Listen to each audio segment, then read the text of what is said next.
Yes, please. Good morning, everyone.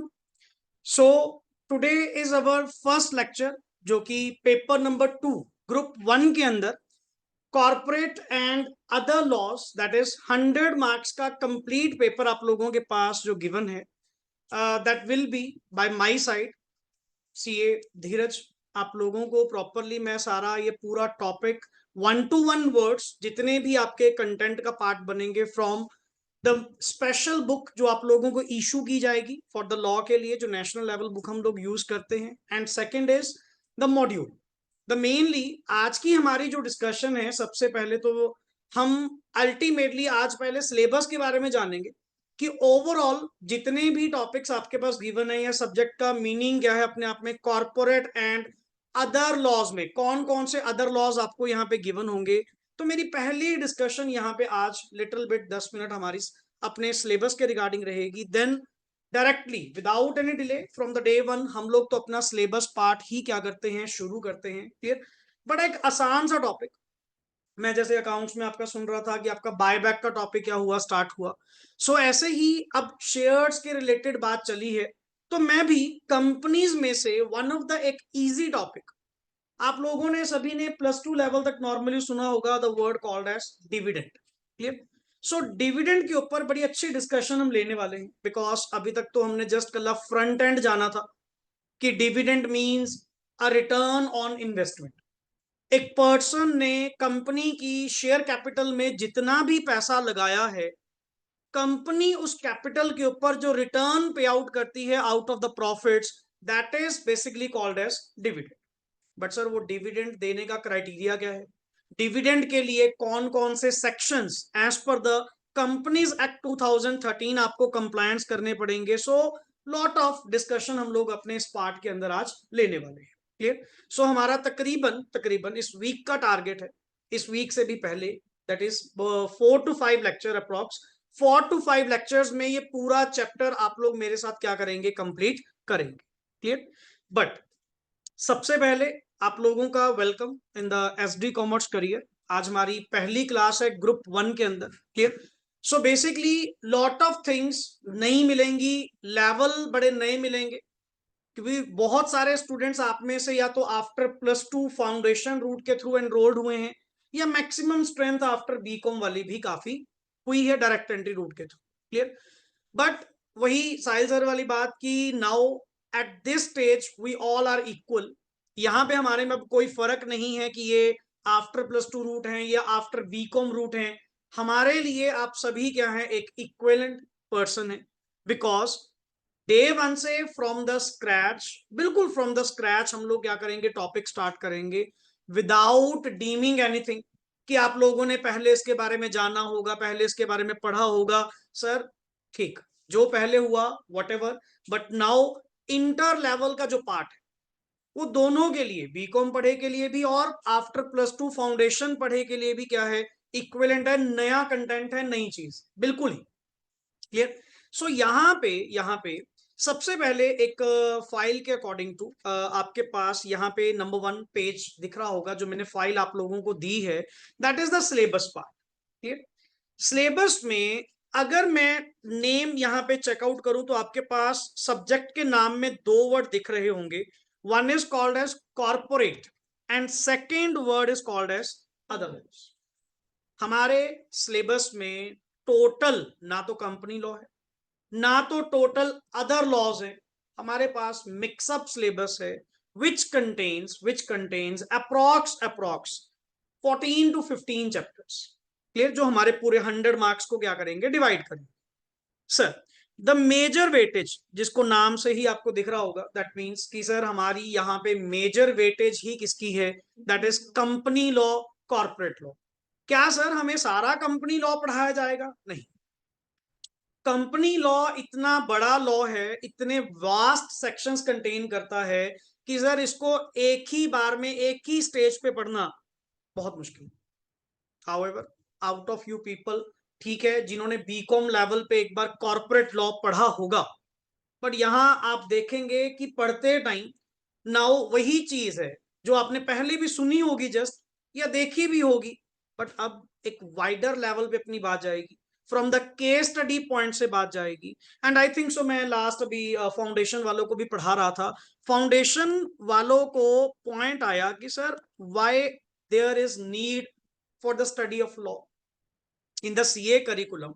हमें law का subject क्यों पढ़ाया जा रहा है, what is the need for it, कि हमें बेसिकली इतनी सारी डीप नॉलेज ये क्यों प्रोवाइड कर रहे हैं, इतनी सारी इंटरप्रिटेशन वो सिखाएंगे।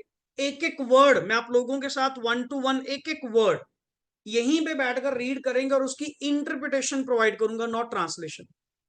हम ट्रांसलेशन नहीं करेंगे, हम उसका एक मीनिंग समझेंगे कि what is the intention of the law behind this provision. यहां पे ऐसी प्रोविजन क्यों रखी गई, उसका कारण क्या था, बिकॉज कल को अपनी सारी कामकाज जो कुछ भी है वो डिपेंड ही किसके ऊपर करता है, लॉ के ऊपर। One of the main business, CA का मेन बिजनेस में कौन आते हैं, consultancy. And consultancy is basically based on, किसके ऊपर बेस करेगी, लॉ।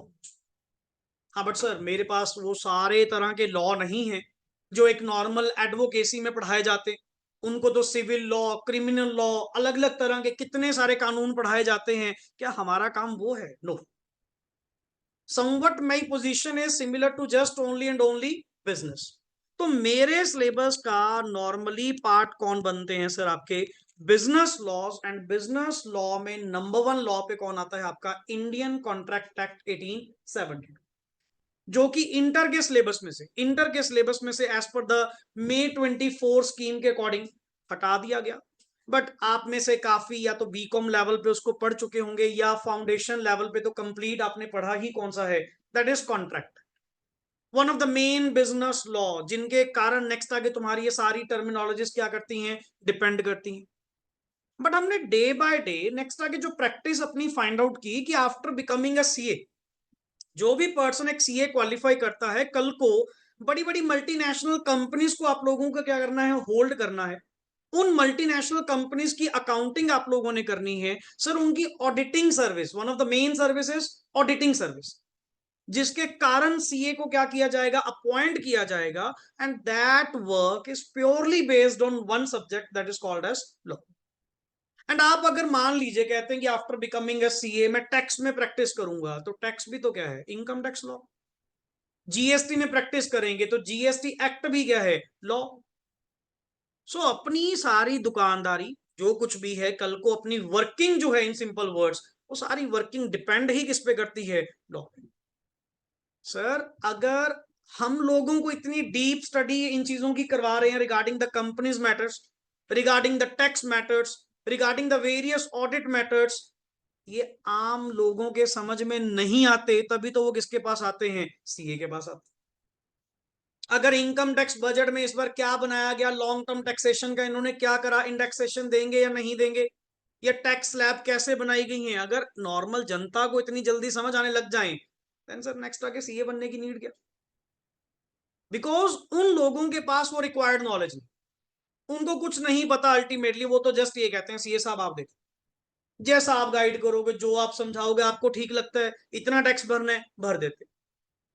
बस कल को जी कोई नोटिस ना आए, कल को जी कोई इनकम टैक्स वाले ना आए अपने पास, आप अपने अकॉर्डिंग देख लो, जो भरवाना है, जो करना है, जो सही आपको लगे। अरे कहते जी हमें सर हमारा फील्ड ही नहीं है, हमें इतनी नॉलेज ही नहीं।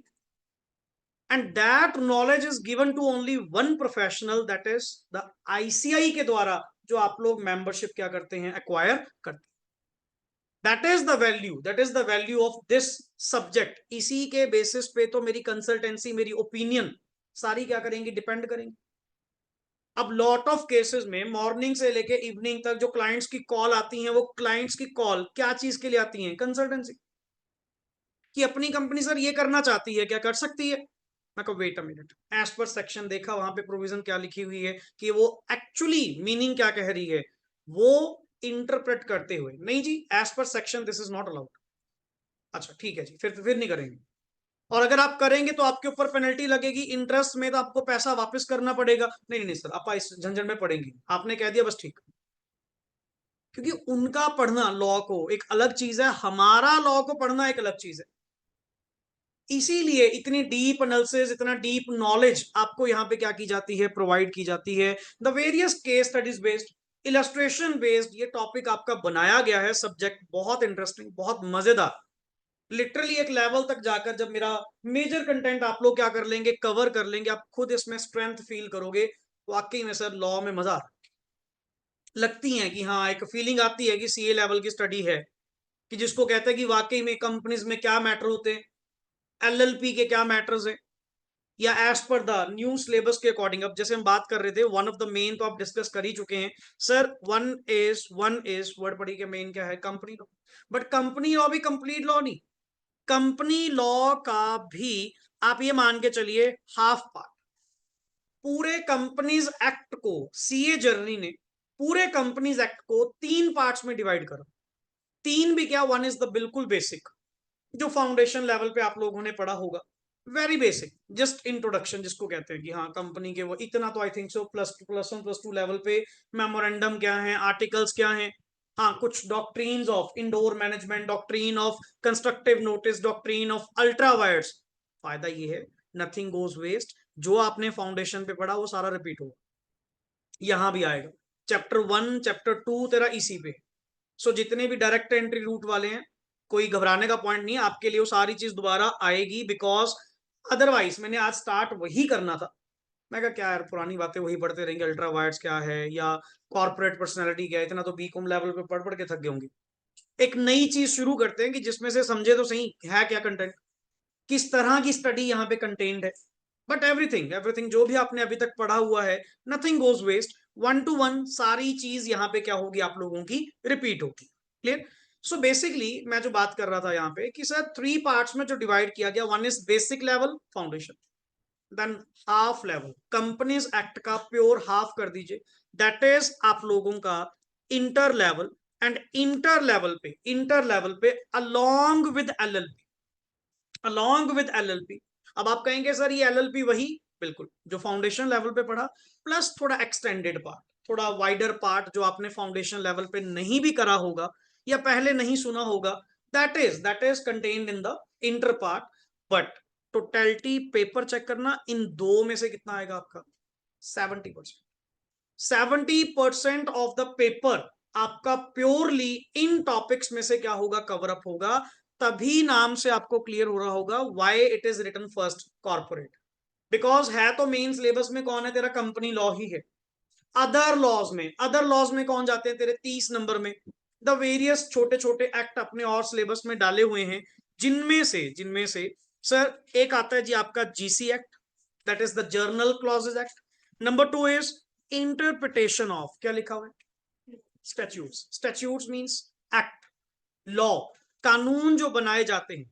और ये टॉपिक मेरा आप लोगों के साथ सबसे लास्ट होगा, बट मैं शुरू इसको डे 1 से करूंगा। लॉ पढ़ना कैसे है, लॉ को पढ़ते कैसे हैं, उसका मीनिंग कैसे ड्रॉ करना है, एंड तभी तो वर्ड यहां पे क्या यूज किया गया है, इंटरप्रिटेशन, नॉट जस्ट रीडिंग। हमने जस्ट उसको पढ़ना नहीं है, उसका लिखा हुआ मीनिंग, जिस वे से लिखा गया उसका मीनिंग उसी सेंस में समझना, that is called as interpretation करना।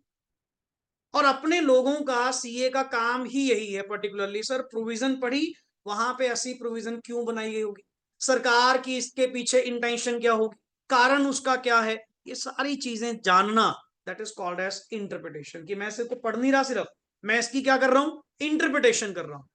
सो ये टॉपिक डे 1 से यूज करना न्यूमेरिकली, मतलब प्रैक्टिकली हम यूज करना इसको क्या कर देंगे, शुरू कर देंगे। थ्योरेटिकल पार्ट में लास्ट में पढ़ाऊंगा, तब आप वाकई में कहेंगे सर बात सही है, हमने फलाने चैप्टर में ऐसे पढ़ा था, ये रूल अप्लाई था। जैसे कहते नहीं, अकाउंट्स की स्टार्टिंग क्या होती है, न्यूमेरिकली नॉट थ्योरेटिकली। पहले हाथ से बनाकर तो देख, अकाउंट्स में जर्नल एंट्री कैसे बढ़ती हैं, अकाउंट कैसे बनते हैं, फिर उसके न्यूमेरिकल आपके जो थ्योरेटिकल कंसेप्ट हैं, फिर जानना कि गोइंग कंसर्न क्या कहती है, मनी मेजरमेंट क्या कहती है, अकाउंटिंग पीरियड कॉन्सेप्ट क्या कहता है। सेम चीज, these are the rules of law. किसी भी कानून को पढ़ने के लिए, उसकी इंटरप्रिटेशन करने के लिए जो रूल्स आप लोगों के यूज होते हैं, that is called as rules of, पढ़िए लिखा हुआ है, interpretation of statutes. And the last एक नया सिलेबस का पार्ट जो लेटेस्ट मई 24 से एनरोल किया गया।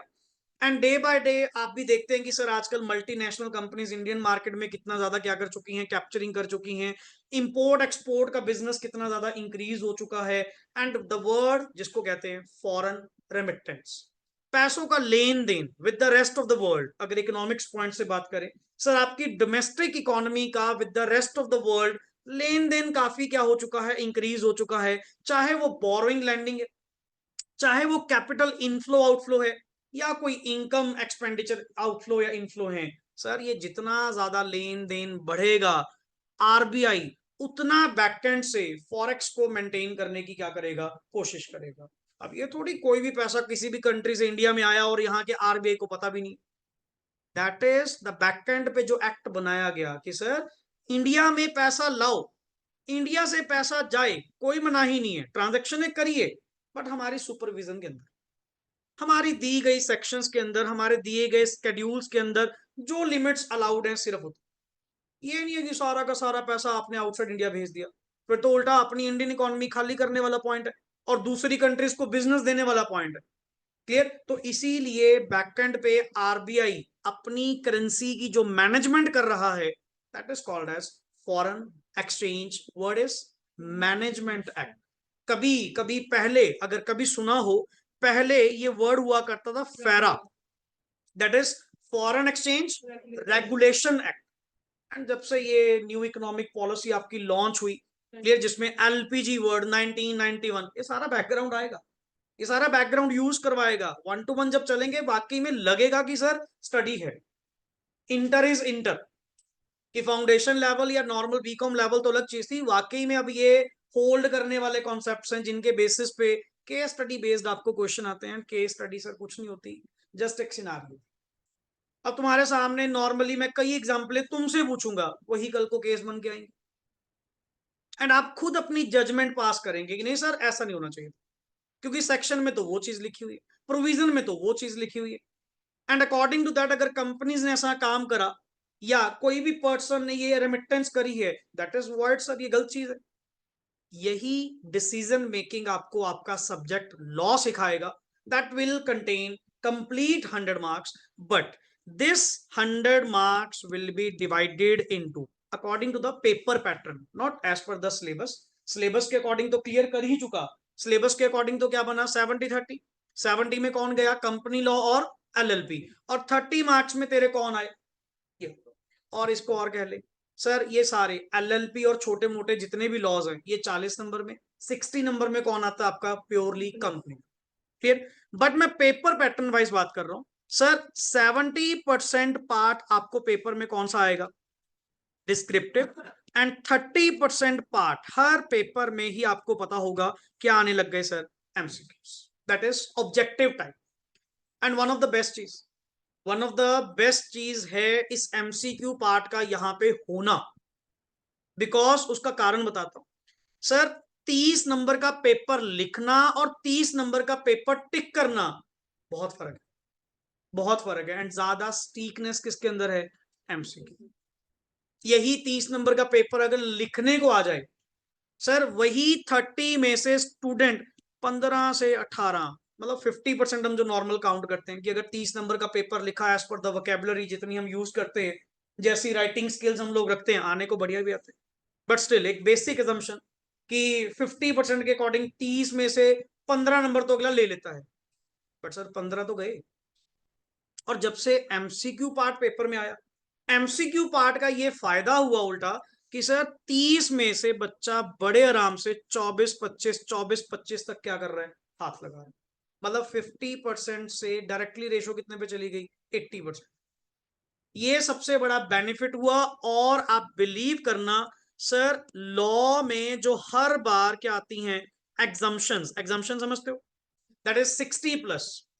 कितनी एग्जम्पशंस, ये सारे रिजल्ट्स लगे हुए, कितनी एग्जम्पशंस आ चुकी, कितनी आ रही और आती रहेंगी, ये गारंटी है मेरी, श्योरिटी है। हम तो ये कहते हैं जस्ट आपका काम है जो करवाया जाए जस्ट उतना ही आप क्या कर लें, रिवाइज कर लें, सफिशिएंट पक्का कर लें, and as per the appraisal, जब आप लोगों का time to time monthly appraisal होगा, आपके यूनिट टेस्ट जो काइंड ऑफ होंगे, वहां से आपकी परफॉर्मेंस बहुत बढ़िया बनाएंगे कि सर लिटरली फिर May 25 means May 25, then postponement वाला कोई सीन नहीं होगा हमारा।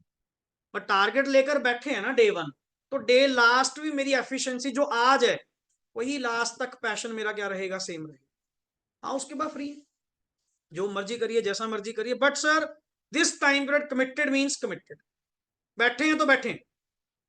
क्लियर? तो particularly exemption one of the paper exemption में बच्चे कहते हैं सर लॉ में एग्जम्पशन नहीं आती, इंटर में चेक करके देख रिजल्ट्स में, किसी लेवल तक कहते थे थ्योरी है, थ्योरी में 60+ कैसे आएंगे, पेपर के नंबर चेक करके देख, this is not theory, this is उल्टा प्रैक्टिकल।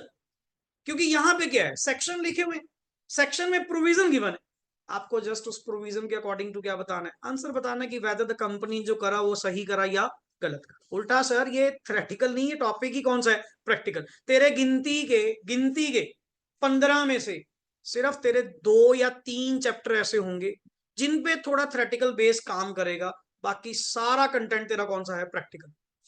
मैं तुझे जब भी कोई भी चीज समझाऊंगा प्रैक्टिकल सेंस में लेके जाएंगे, कि कभी ऐसा सुने कंपनी ये करती है, या कंपनी प्रोस्पेक्टस कैसे इशू करती है, आईपीओ इनिशियल पब्लिक ऑफर का सीन क्या है, प्राइवेट प्लेसमेंट का, राइट शेयर, बोनस शेयर, मजेदार sir. And plus the main important चीज, जितना कंपनी लॉ तुम यहां पढ़ोगे तेरे अकाउंट्स में भी काम आएगा, टैक्स में भी काम आएगा, ऑडिट के अंदर भी काम आएगा। सबसे इंपॉर्टेंट चीज, this is not only one subject, that is interlinked with the multi. अब अकाउंट्स में जो तुम अकाउंटिंग स्टैंडर्ड्स पढ़ोगे, अकाउंटिंग स्टैंडर्ड्स की पहली एप्लीकेबिलिटी मोस्ट किसके ऊपर होती है, कंपनीज। कौन से तूने सोल प्रोप्राइटरी के केस में या पार्टनरशिप फर्म के केस में कौन से अकाउंटिंग स्टैंडर्ड्स देख लिया आज तक, देखे भी नहीं होंगे। बट कंपनी वर्ड सुनते ही नहीं, इनके फ्रेमवर्क अलग है जी। इनको financial statement as per the AS बनानी पड़ेंगी। तुम एएस की बात करते हो, आजकल तो क्या चलने लग गए, इंडेस, इंडियन अकाउंटिंग स्टैंडर्ड्स, या जो इंटरनेशनल लेवल वाली हैं, मल्टीनेशनल वाली हैं, IAS, international accounting standards, IFRS, standards भी तो है सर। एंड जितनी स्टैंडर्डाइजेशन ज्यादा होगी उतना कंप्लायंस वर्क बढ़ेगा, कंप्लायंस वर्क बढ़ेगा उतनी सीए की वैल्यू बढ़ेगी। अब एक ना मार्केट का सिनारियो थोड़ा नेक्स्ट ऑन आप खुद एनालिसिस कर सकते हो। बच्चे आगे पूछते हैं कि सर आगे मतलब क्या स्कोप दिखता है आपको, या पेरेंट्स का पहला सवाल ये होता है कि सर नेक्स्ट आगे एक तो जी पहले तो मुश्किल बहुत है, और ऊपर से क्या फ्यूचर का है कुछ स्कोप इसमें, स्कोप ही स्कोप है सर। जिस तरह से इकोनॉमी आपकी बिल्डअप हो रही है, जिस तरह से डे बाय डे डिजिटाइजेशन बढ़ती जा रही है, हर कोई बच्चा बच्चा जेब में फोन पे जीपे लेके घूम रहा है, जहां देखा कैश इकोनॉमी को क्या कर रहे हैं, कट कर रहे हैं, मैक्सिमम किसको ऑप्ट कर रहे हैं, डिजिटाइजेशन। अब डिजिटाइजेशन जितनी ज्यादा होगी, अकाउंट में एंट्री जाएगी, अकाउंट की एंट्री का हिसाब कौन रखेगा, अकाउंटेंट रखेगा, उतने उसके क्या होंगे, ऑडिट होंगे, प्रॉपर एफएस बनेंगी, रिटर्न्स फाइल करनी पड़ेंगी, अपना काम चलेगा ही चलेगा। सो अपन तो सरकार का साथ देते हैं कि हाँ बढ़िया बढ़िया करो, कंप्लायंस और लगाओ, जितने कंप्लायंस ज्यादा लगाओगे उल्टा बढ़िया है, उतने स्कोप हमारा और क्या होगा, बिल्डअप होगा। अब जिस लेवल पे बैकग्राउंड ये मेंटेन कर रहे हैं, दैट इज कि 2047 या 2049 तक जो आईसीआई की पॉलिसी रिलीज हुई है, 2049 49 की जो पॉलिसी रिलीज करी है कि हमें 2049 तक इतने सीए चाहिए मार्केट में, हम इकोनॉमी को ट्रिलियंस में लेके जा रहे हैं, बिलियंस भी छोड़, ट्रिलियंस में ट्रेड करवाने जा रहे हैं। उस ट्रिलियंस को संभालने वाला इंफ्रास्ट्रक्चर भी तो क्या होना चाहिए, रेडी होना चाहिए। एंड वो फाइनेंशियल इंफ्रास्ट्रक्चर रेडी कहां से होगा, by keeping the professionals updated. Professional इनके पास है नहीं, तभी बैकग्राउंड पे ये पॉलिसी रिवाइज की गई, आईसीआई का कोर्स रिवाइज किया गया कि सर नहीं ये थोड़ा हार्ड हो रहा है, एंट्री इनकी इजी हो रही है, एग्जिट इनके बड़े हार्ड हो रहे हैं, ये काम थोड़ा गलत चल रहा था। एंड लाइक अदर प्रोफेशंस, अगर बात करें इंजीनियर्स का, डॉक्टर्स का, उनकी एंट्री हार्ड है, एग्जिट उनके क्या है, इजी, एंट्री नहीं मिलती। लाइक पीएमटी का पेपर है, नीट का पेपर है, कितना टफ कंपटीशन, लाखों बच्चा भी और लाखों, इतनी सीट्स इन इंडिया में।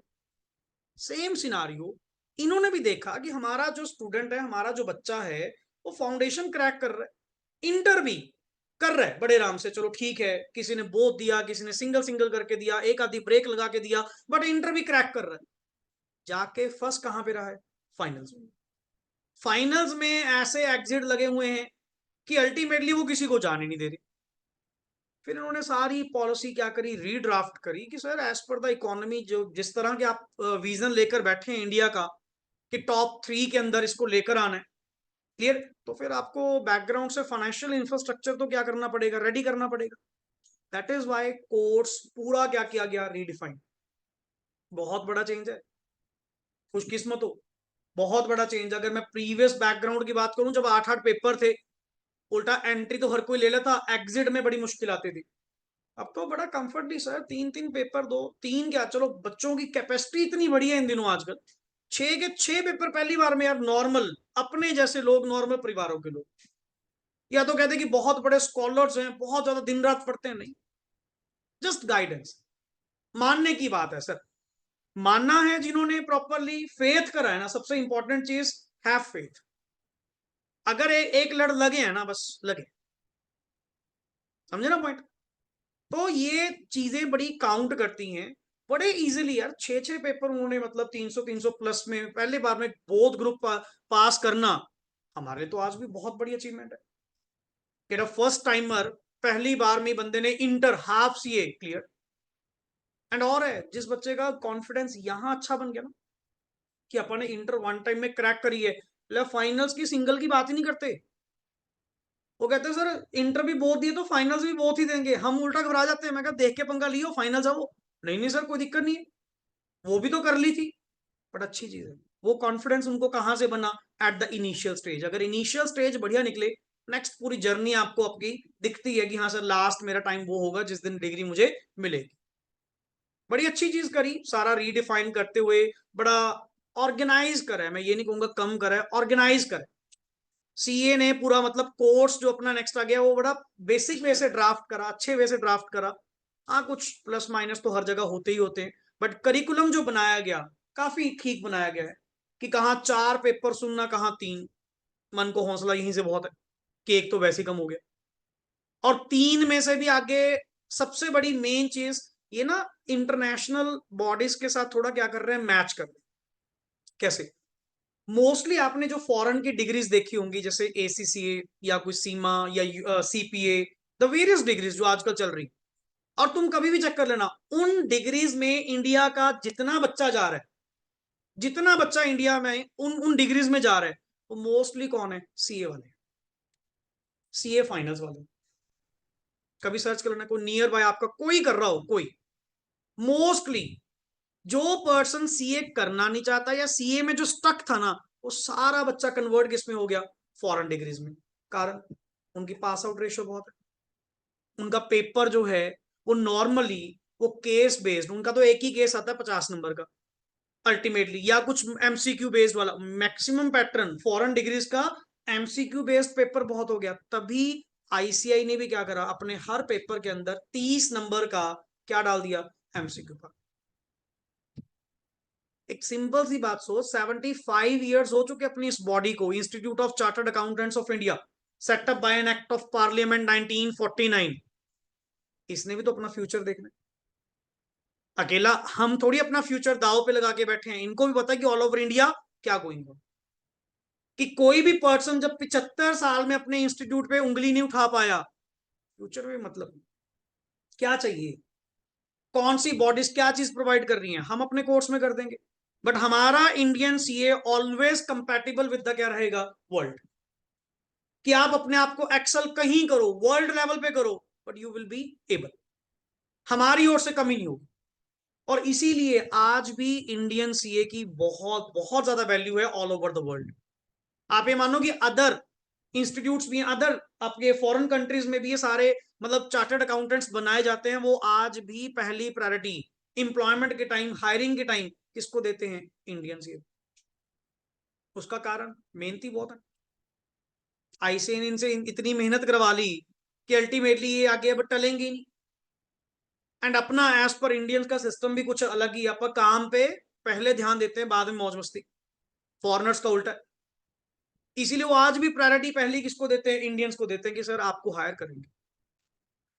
तो इसको बड़ा ग्लोबलाइज्ड, अब इन्होंने एक नया इस मिशन के अंदर जो चीज लेकर चले हैं कि वाई हमारा जो एक इंडियन सी है वो सिर्फ इंडिया के बिजनेस की क्या कर रहा है, ऑडिटिंग कर रहा है। यहीं के जितने भी बिजनेस हैं आसपास के, या चलो नेशनल लेवल पे बात कर लो, पैन इंडिया लेवल पे बात कर लो, वो अपनी सर्विसेज सिर्फ किसको दे रहा है, इंडिया लेवल पे दे रहा है। जबकि उसके अंदर कैपेबिलिटी है, जबकि उसको पढ़ाया गया है, ऑडिटिंग सारी सिखाई गई है, अकाउंटिंग सिखाई गई है, लॉ का मैटर, टैक्स का मैटर, सब कुछ उसको सिखाया गया है।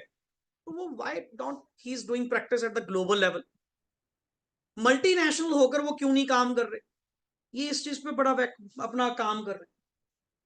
वेरियस कंट्रीज के मतलब वहां के मेमोरेंडम चैप्टर्स इतने ओपन कर दिए, पर्टिकुलरली कि सर अब ग्लोबलाइज होने का जमाना है, पर्टिकुलरली ठीक है आप अपने लेवल को एक लेवल पे देख रहे हैं, हमने कभी सोचा ही नहीं कि होराइजन इससे भी ऊपर है, कहीं गुना है। क्या क्या एग्जांपल्स दूंगा, बहुत सारे एक्सेल्स दूंगा आपको, बताऊंगा, या आप में से कईयों ने चलो ऑडिट मेरे साथ पढ़ा हुआ है ग्रुप 2 में, कि कई अपॉर्चुनिटीज कैसी कैसी काम के अंदर आती हैं, आपको वाकई लगे सर फील्ड तो बहुत वाइडर है, ये सारी चीजें। सो बेसिकली इसीलिए 100 मार्क्स में तुम्हें total A one is the descriptive part 70 and MCQ part में कितना मिलेगा आप लोगों का 30%। क्लियर? सो मैं विदाउट एनी डिले जस्ट एक छोटा सा पॉइंट आपके पास लिखवाने जा रहा हूं। सर यहां पे ना मेरे पास ये आईसीआई की सेक्शन वाइज वेटेज है, ये आईसीआई की सेक्शन वाइज वेटेज है जो मैं आपको डे 1 प्रोवाइड कर रहा हूं कि अपना नजरिया नेक्स्ट टाइम से ऐसा रखना। जैसे हम कहते हैं कि पेपर में मेरा टारगेट है 60+, सिंपल सी बात, हाउ टू क्रैक 60+। मेरा वो 60+ का मार्जिन कहां से आएगा, कैसे आएगा? सर आपके पास जस्ट सिलेबस का पेज होगा, ये आपके पास नहीं होगा, सिलेबस वाला फर्स्ट पेज आप ओपन करिए एंड चेक करिए। सिलेबस वाले पेज में पहले 4 टॉपिक्स आपके पास लिखे होंगे। One is called as preliminary, number 2 is incorporation, number 3 prospectus, number 4 is share capital. Bracket लगा के इसके सामने लिख ले 20 to 30%, 20 to 30%। पहले 4 चैप्टर्स हमें पेपर में जो मिलने वाले हैं दैट इज 20 to 30% के अंदर वो आपको मिलने वाले हैं। Next is after that number 5, 6 और 7। देख पहले 4 की वेटेज और अगले 3 की, अब वेटेज वाइज कौन बड़ा निकला? अगले 3, 5, 6 और 7 कर लो, इससे बढ़िया तो कितना है 20 to 30%। ये भी आपका पेपर 20 to 30% वेरी करेगा। नेक्स्ट इज 8, 9, 10 और 11। 8, 9, 10 और 11 आपको ये सबसे ज्यादा मिलेंगे कंपनीज एक्ट में, दैट इज 30 to 35%। अब टोटलिटी में अगर मैं बात करूं, ये हम लोगों ने पार्ट कितना कहा था 60 मार्क्स में, मतलब ये जो आपका कंपनी लॉ है ये कितने पार्ट्स में मिलेगा आपको? 60 मार्क्स में मिलेगा अप्रोक्स, ये प्लस माइनस थोड़ा बहुत चलता है, बट मैं तो एक आइडिया लेकर चल रहा हूं कि मान लो 60 नंबर का पेपर इसमें से आएगा, तो 60 में से वेटेज तेरे सामने पड़ी कि इस तरह से मेरा पेपर वो क्या करेगा, कंटेन करेगा। एंड सर एक एलएलपी अलग से छोटा सा टॉपिक है विच विल कंटेन 15 टू कितना लिखा हुआ है जी 20%। टोटलिटी का 15 से, और ये 15 से ऊपर जाएगा, उन्हें 20 तो कहने की बात है, इतना बड़ा कंटेंट इसके अंदर नहीं है, ये जाएगा ही मैक्सिमम कितने 15 में मिल जाए, बहुत बड़ी बात है, बहुत बड़ी बात है। ये पढ़कर आपको पता लग जाएगा कि सर इतना कंटेंट नहीं है जो 20% वेटेज, 100 का 20% कितना हुआ 20 नंबर का एलएलपी, मतलब ही नहीं है सर, इतनी वेटेज नहीं है इसकी। ये मैक्सिमम 12, 15 उसके आसपास, एक दो इसके एमसीक्यूज, एक दो आपके क्वेश्चंस, 12, 15 नंबर में आपको ये नॉर्मली मिलेगा। देन किसकी, ये 60+ ये आपका हो गया 10, मतलब यहां तक कितने मार्क्स बनते हैं आपके, काइंड ऑफ 7, थोड़ा प्लस माइनस ऊपर कर लो। टोटल ये पार्ट, टोटल ये पेज आपका कितने का है 70 नंबर का है। क्लियर? देन आफ्टर दैट हमने सर जो टॉपिक रीड आउट करने हैं अदर लॉज में, अदर लॉज में आपके पास वन था GC act. GC act important है सबसे ज्यादा, जो पेपर वाइज वेटेज लेने लग गया सबसे ज्यादा, दैट इज 35 से 40%। क्लियर? आप ये मान के चलो तेरा 15 नंबर का पेपर, 15 नंबर का पेपर मिनिमम तेरा किसमें से होगा, 12, 15 का पेपर जीसी एक्ट में से होगा, श्योर होगा, डैम श्योर होगा, इसके बिना पेपर सेट होता ही नहीं। और हालांकि इंटरप्रिटेशन ऑफ स्टैट्यूट की वेटेज इन्होंने कितनी ले रखी है 25 to 30%, तकरीबन तकरीबन 8 नंबर 9 नंबर मैक्स, 8, 9, 8, 9 बस इतना सा। क्लियर? और वही फैमा के भी मिनिमम आपको 2 क्वेश्चंस मिलेंगे, ये भी आपका सर 30 से 40% का। क्लियर? ये जस्ट एक अंदाजा है, ये जस्ट एक मतलब आईसीआई के द्वारा इशू की गई जो शीट है उसके अकॉर्डिंग टू एक पैटर्न है कि सर इतना इतना कंटेंट हमें मिल सकता है। क्लियर? बट हमारे लिए अगेन डे 1 वेटेज आज भी किसकी ज्यादा है, कंपनी। इसीलिए let start with the first part directly. Sir topic open करिए, that is chapter number 8, declaration and payment of, क्या लिखा हुआ है। अब आप पूछेंगे सर डायरेक्टली चैप्टर 8 क्या 1 और 2 से स्टार्ट नहीं करना चाहिए? सो पहले तो मैं आपको ये चीज बता दूं कि कंपनीज एक्ट को इन्होंने अलग अलग चैप्टर्स में क्या किया गया है, divide, not as per the book. ये बुक का भी चैप्टर 8 है, और आप इसमें एक चीज देख रहे होंगे, यहां पे कंपनीज एक्ट का भी ये चैप्टर कौन सा है, 8। सो आप मेरे साथ किसी भी चैप्टर के अंदर स्टेप इन कर सकते हैं, किसी भी लेवल पे जा सकते हैं।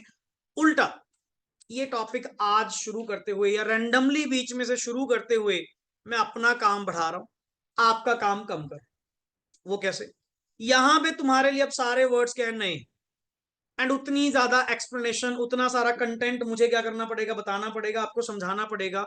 बट हाँ, ऑन द पॉजिटिव साइड, जब दोबारा कभी वो अपने अपने चैप्टर में रिपीट होंगे, तुम्हारा ऑलरेडी सारा बैकअप क्या होगा, क्लियर होगा। सर हाँ, आपने पहले बताया था एजीएम का मतलब क्या है, एनुअल जनरल मीटिंग। रेजोल्यूशन कौन से पास होते हैं, दो तरह के, one is OR and second is ऐसा।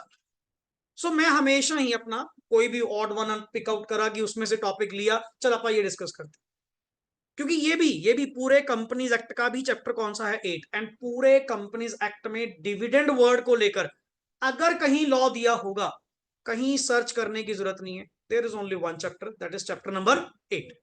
चैप्टर 8 में जाओ, सेक्शन आपको लिखे हुए मिलेंगे 123 से लेके 120, जस्ट 5। इन्हीं 5 सेक्शंस में पूरा कंपनीज एक्ट का जो डिविडेंड वाला पार्ट है वो क्या है, divided. And here and there पूरी बुक में जहां भी डिविडेंड की बात आएगी, तेरे को सेक्शन कौन से मिलेंगे, यही मिलेंगे, 123 से लेके 127। तो मेरा माइंड ऑलवेज किस में जाएगा, हाँ sir 123, 124, 125, and word to word सारे याद करवाऊंगा, कोई 1% भी दिक्कत नहीं है। एंड मोस्ट कॉमन सवाल, क्या सर यहाँ पे सेक्शन याद करने? नो, क्लियरली नो, याद नहीं करने, स्पेशली फोकस नहीं करने, रीडिंग करते करते धीरे धीरे बोलते हुए अपनी माइंड में आ जाएं, that is good one. But specially कोई याद करना या लिखने वाला पॉइंट नहीं। मैं कभी रिकमेंड नहीं करता, कभी रिकमेंड नहीं करता कि पेपर जब आप लोग सॉल्व करें तो पेपर के अंदर सेक्शन नंबर लिख कर आओ, कभी पंगा मत लेना। हमेशा जस्ट एक्ट का नाम लिख दो, एज पर कंपनीज एक्ट 2013, कि भाई खुद ही ढूंढ ले, हमें नहीं पता कौन सा सेक्शन है कौन सा नहीं। बट मैंने अगर गलत लिख दिया, लिखना था 123, लिख दिया 124, जो 123 ने नहीं कहा वो तुमने कह दिया, वो पंगा पड़ गया, अगले ने आगे पढ़ना ही नहीं, सारा क्रॉस। सेक्शन में कभी पंगा नहीं लेना, हमेशा जस्ट एक्ट का नाम लिख दो सफिशिएंट, कि है तो इसी एक्ट का है, ये नहीं पता कौन सा, बट इसी के अंदर कहीं बात हुई हुई है एज पर कंपनी से। हमेशा आप बोलते टाइम, सुनते टाइम, इंप्रेशन वाइज ये अच्छी चीज लगती है। जैसे तो नहीं कोई वकील सीए जब सेक्शन वाइज बात करते हैं तो दम खाओ यार बंदे, ये बड़ा सीए होएगा।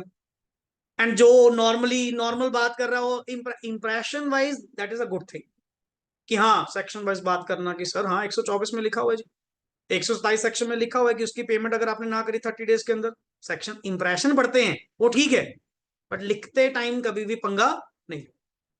क्लियर? ये भी ना थोड़ी सी हम सेक्शन पे वेटेज ज्यादा क्यों बढ़ाने लग गए, ड्यू टू एमसीक्यू पार्ट, क्योंकि कई बार ये एमसीक्यू में पंगा ले लेते हैं, किस चीज का डायरेक्टली ऑप्शन में पूछ लिया कि बताओ जी ये कौन सा सेक्शन था। हालांकि ऐसा अभी आया नहीं, एक दो बार ऐसा चांस हुआ है, इसीलिए मैं थोड़ी सी वेटेज देता हूं कि ऐसे सेक्शंस देख लिया करो यार, थोड़ा बहुत अगर याद हो सके, अनटिल एंड अनलेस पूछा जाए, नहीं पंगा लेना, पूछेगा तो लिखेंगे, अदरवाइज जरूरत नहीं। क्लियर? अब सुनिएगा सर, पहले तो टॉपिक का नाम पढ़िए, टॉपिक का नाम क्या लिखा हुआ है सर, नॉट डिविडेंड, डिविडेंड की क्या क्या क्या लिखा हुआ है, डेक्लेरेशन एंड पेमेंट। अब डिविडेंड वर्ड एक ऐसा वर्ड है जो आपने अकाउंटिंग प्रोस्पेक्टिव में पढ़ा हुआ है, एज अ फ्रंट एंड पढ़ा हुआ है। फ्रंट एंड मींस कंपनी ने इतने % डिविडेंड दिया, अकाउंट्स में मैंने भी क्या कर दिया, रिकॉर्ड कर दिया, उसकी पेमेंट करवा दी, पीएल में से माइनस करा, जिस जिसको आगे बांट रहा था वो दे दिया, that is the front end. Backend पे क्या क्या प्रोसीजर उसके लिए करने पड़ते हैं, डिविडेंड डिक्लेयर करने के लिए, डिविडेंड की पेमेंट के लिए, किन किन हालातों में कैसे कैसे वो पे आउट होगा, अगर आपने पे नहीं करा तो कंपनी पे क्या पनिशमेंट होगी, ये सारा बैकएंड इस टॉपिक के अंदर आपको पढ़ने को मिलेगा। जिनमें से अब सबसे पहले सर मैं आपको प्रोविजन पहले तो रिगार्डिंग पढ़ाऊंगा, सिर्फ एक वर्ड, हाउ टू डिक्लेयर, कि डिविडेंड अगर आपने डिक्लेयर करना है, आपने तो एक लाइन पढ़ी होगी हमेशा, द कंपनी डिक्लेयर्स 12% डिविडेंड। भाई साहब वो डिक्लेयर करा कैसे, वो 12% कैसे डिक्लेयर करा, किसके पास पावर है, मेंबर्स के पास है, बोर्ड ऑफ डायरेक्टर्स के पास है क्या एक्चुअली, वो सारा बैकग्राउंड हम क्या करेंगे, जानेंगे। अगर वो एक वैलिडली डिक्लेरेशन है देन उसकी टाइमली क्या हो जानी चाहिए थी, पेमेंट। तो आपने विद इन सम डेज अगर पेमेंट नहीं करी फिर तो कंपनी ने बहुत बड़ा डिफॉल्ट कर दिया। एंड कंपनी कौन है सर, कंपनी तो आर्टिफिशियल पर्सन है, कंपनी खुद थोड़ी कुछ कर सकती है, कंपनी एक्ट करती है through it's human agency. And उसकी ह्यूमन एजेंसी कौन बैठी है, बोर्ड ऑफ डायरेक्टर्स, जिसको आप इन शॉर्ट वर्ड्स कहते हैं मैनेजमेंट। तभी हम कहते हैं नहीं, कंपनी के केस में मैनेजमेंट अलग हैंड्स में, ऑनरशिप अलग हैंड्स में। ऑनरशिप तो किसके पास होती है, शेयर होल्डर्स, बट मैनेजमेंट किसके हैंड्स में होती है, बोर्ड ऑफ डायरेक्टर्स। कंट्रोल करने वाले कोई, चलाने वाले कोई। अब सर इस केस में हमें समझाइए कि मतलब ये सिनारियो होता क्या है, कि डिविडेंड कैसे डिक्लेयर होते हैं, कैसे उसकी पेमेंट होगी। तो लॉ ने इसके लिए टोटल कितने सेक्शंस दिए आपको, 5 सेक्शंस दिए, जो वन बाय वन हम क्या करेंगे, स्टार्ट करेंगे। बट सबसे पहले let me start with the definition wise. Section 2 किसी भी एक्ट का, मोस्टली किसी भी एक्ट का अगर आप लोग सेक्शन 2 उठाएंगे, सेक्शन 2 ऑलवेज आपको कौन सा मिलेगा, डेफिनेशन। एंड इनके अंदर सब सेक्शन नहीं होते, क्लॉज, सिर्फ डेफिनेशन वाले में। अदरवाइज इसको प्रोनाउंस कैसे करोगे, नॉर्मली सेक्शन 2 सब सेक्शन 35, फिर आगे होते हैं क्लॉज। बट सेक्शन 2 ऑलवेज कौन सा है आपका, डेफिनेशन के अंदर सब सेक्शन नहीं, ऑलरेडी क्या होते हैं, क्लॉजेस। तो सेक्शन 2 क्लॉज 35 के अकॉर्डिंग डिविडेंड वर्ड को क्या बताया गया, कि डेफिनेशन ऑफ डिविडेंड क्या है। कहते हैं जी डिविडेंड इंक्लूड्स, वर्ड क्या लिखा हुआ है, एंटायर डिविडेंड। मैं कहा सर ये तो कोई मीनिंग ही नहीं हुआ, ये तो अपने आप में कोई मीनिंग नहीं बना कि डिविडेंड इंक्लूड्स एंटायर डिविडेंड। मैं तो ये पूछ रहा हूँ डिविडेंड का मतलब क्या है। कंपनीज एक्ट ने डिविडेंड वर्ड को डिफाइन नहीं करा, उल्टा ये बताया डिविडेंड इंक्लूड्स एंटायर, ये तो उसकी टाइप हो गई। हाँ सर दो तरह का डिविडेंड होता है, one is the final dividend and second is entire, वो तो मुझे पता है, वो तो कंपनीज एक्ट ने लिख के दे दिया। मैं तो पूछ रहा हूँ डिविडेंड क्या है। Dividend is basically a reward. Module में यहां पे मैं साथ साथ थोड़ा थोड़ा वर्ड आपको यहां से लेकर चलूंगा, क्लियर, जहां जहां जो जो चीज अच्छी मिलेगी आप लोगों तक पहुंचाई जाएगी, क्लियर। एंड आपका काम है, पहला पॉइंट आज ही क्लियर कर लीजिए, कोई एक्स्ट्रा कॉपी कुछ भी मेंटेन नहीं करनी, जो है यही है, इसी पे नोट करना है, इसी पे ट्रांसलेट करना है, जो करना है इसको भरो। अलग से कोई कॉपी एंड ऑल कुछ मेंटेन नहीं करना, डबलिंग नहीं करेंगे कि आधा कंटेंट यहां आधा कंटेंट वहां, एक ही बुक है यही पढ़नी। एंड रिसेंटली ऑर्डर हो चुका है, विद इन 2-3 डेज जैसे ही बुक आ जाएगी, बट लेक्चर वेस्ट नहीं करेंगे, सेम थिंग आपको ऑलरेडी मिल जाएगी। क्लियर है कॉन्सेप्ट। सो यहां पे मुझे जो लाइन अच्छी मिली, कहते सर डिविडेंड का थोड़ा बैकग्राउंड बताओगे, डिविडेंड है क्या। मैं कह सर डिविडेंड कुछ नहीं, डिविडेंड जस्ट अपने आप में क्या है, एक रिवॉर्ड है। And reward for what, reward for what, किस चीज का रिवॉर्ड है, what you invested in the company. एक शेयर होल्डर ने जितना भी पैसा, जितना भी उसने मनी उस कंपनी के अंदर क्या करी है सर, इन्वेस्ट करी है, उस इन्वेस्टमेंट के बदले में the the reward which is given by the company in the form of cash, that is basically called as dividend, that is called as dividend. अच्छा एक बात बताइए, क्या डिविडेंड देना जरूरी है, जरूरी नहीं होता बट देना चाहिए, देना चाहिए, बिकॉज सर ये लोग अपना पैसा कंपनी में इन्वेस्ट करके बैठे हैं, अगर इनको कुछ नहीं मिलेगा then why they investing the same, फिर वो आपको अपना पैसा क्यों प्रोवाइड करे। आई थिंक सो कैश भी, मनी भी अपने आप में क्या है, एक रिसोर्स है। मनी भी अपने आप में क्या है, मैं अपने रिसोर्सेज फ्री फंड में आपको क्यों प्रोवाइड करूं, मैं अपनी कैपिटल आपको क्यों प्रोवाइड करूं, इससे भला मैं बैंक में रख लूं उस पे क्या मिलेगा। बैंक वाले भी तो क्या देते हैं, इंटरेस्ट पे आउट करते हैं, तो भाई साहब तुम फ्री में मेरी कैपिटल यूज करोगे क्या। Ultimately the point is line सही कही कि सर डिविडेंड देना जरूरी नहीं है, क्योंकि डिविडेंड जो पार्ट है वो पहली बात पे किसको होता है, ऑनर्स को। किसको पे होता है, ऑनर्स को, और ये ऑनर्स की मर्जी होती है। ऑनर्स की मर्जी होती है, ये हर चीज, मेरा एक एक वर्ड समझना, आज के एक एक लेक्चर में ये काम आएगा। ऑनर्स की मर्जी होती है, या कहीं आप लोगों ने अगर वर्ड पहले कभी सुना हो, कंपनी में एक पॉलिसी होती है कॉल्ड एज, जिसके तहत ये डिसाइड किया जाता है क्या हम शेयर होल्डर्स को डिविडेंड बांटेंगे या नहीं बांटेंगे। ये बेटर है कि उस प्रॉफिट को, कमाए हुए प्रॉफिट को हम री इन्वेस्ट कर दें, कंपनी और ग्रो कर ले। ये देखो सर, सिंपल सी बात, ये पैसा किसका था? शेयर होल्डर्स का। ये डिसीजन भी किसका है? शेयर होल्डर्स का। तुम्हारा पैसा है जी, आज लेने हैं आज ले लो, साल बाद लेने हैं जब भी लेने हैं तब ले लो, मल्टीपल करके लेने हैं तुम्हारी इच्छा, दैट इज योर डिसीजन, हम बीच में नहीं पड़ेंगे। क्योंकि कंपनी तो जस्ट क्या है, एक आर्टिफिशियल पर्सन है जो क्रिएट की गई by some association of person, लोगों को मिलाकर सब लोगों ने क्या करा, कुछ कैपिटल कंट्रीब्यूशन कंपनी में करा और एक कंपनी बनाई। हाँ, कंपनी की डे वन से क्या है, सेपरेट लीगल एंटिटी है, कंपनी का अपना एक एग्जिस्टेंस है, कंपनी की परपेचुअल सक्सेशन है, सारी बातें माननी सर। बट उस कंपनी को चलाने वाले कौन लोग हैं, कंपनी को जो बेसिकली कैपिटल देने वाले कौन लोग हैं, that are called as share holders. And share holder में दो तरह के, one is the equity and second is preference.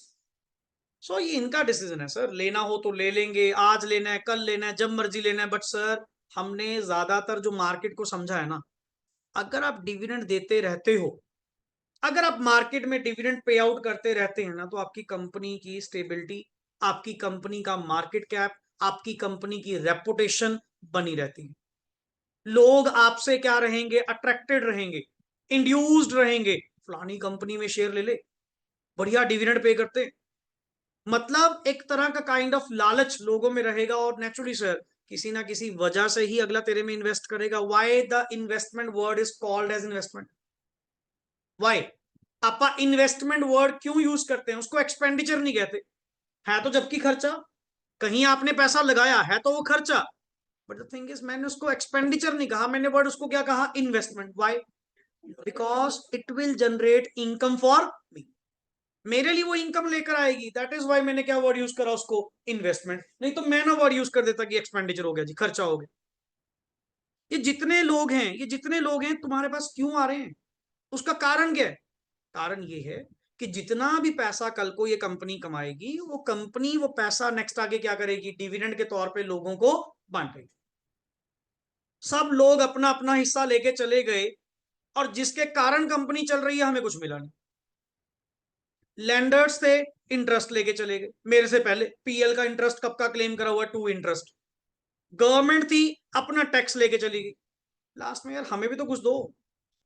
Balance sheet की लायबिलिटी साइड में बैठे ही कौन लोग हैं? 3 तरह के लोग हैं, one is outsiders, number 2 is government, और number 3 is honours.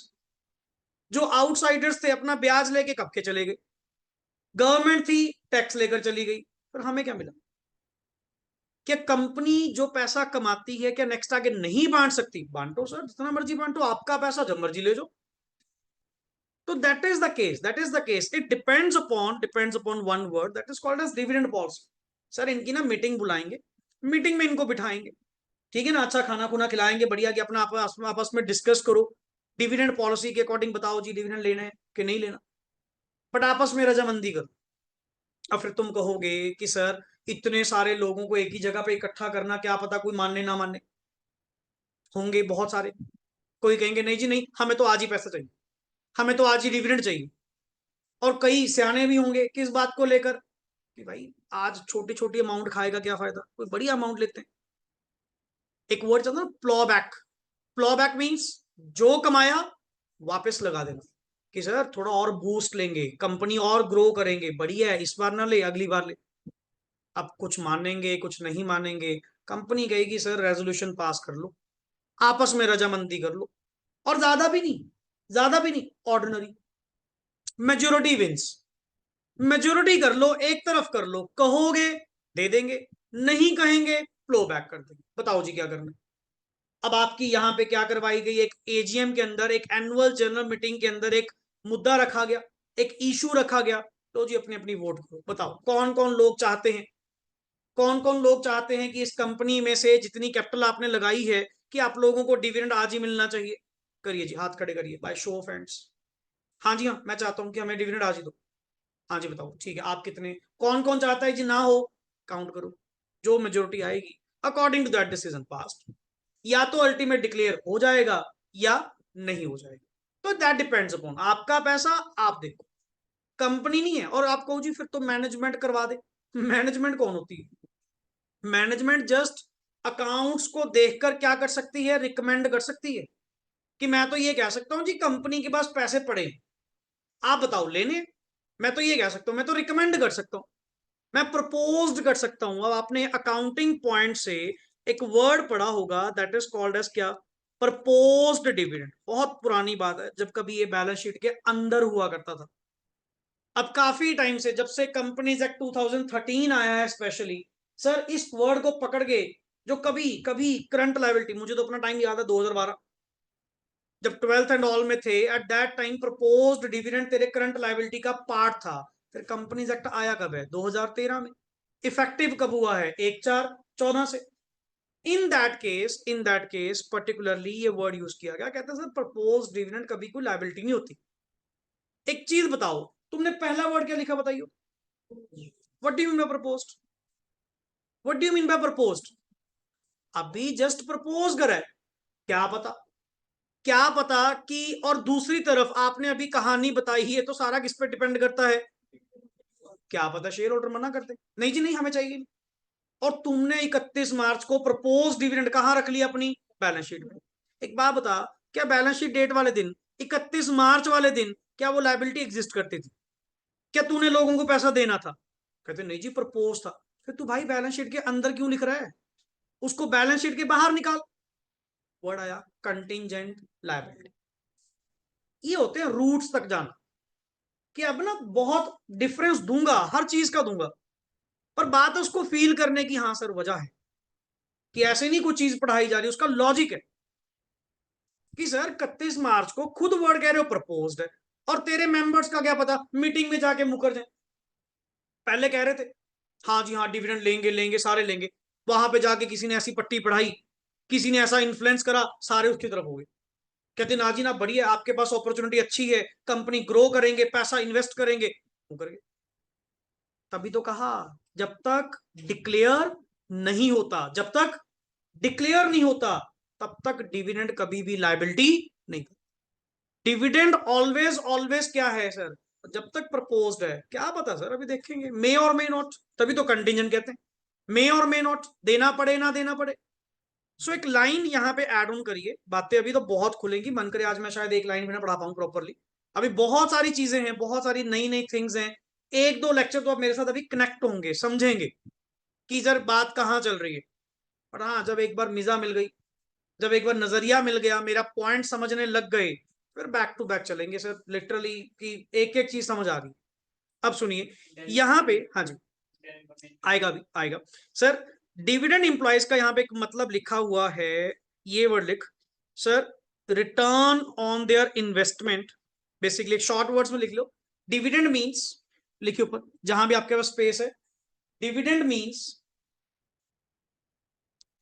Return on the capital invested, return on the capital invested by the shareholders in the company,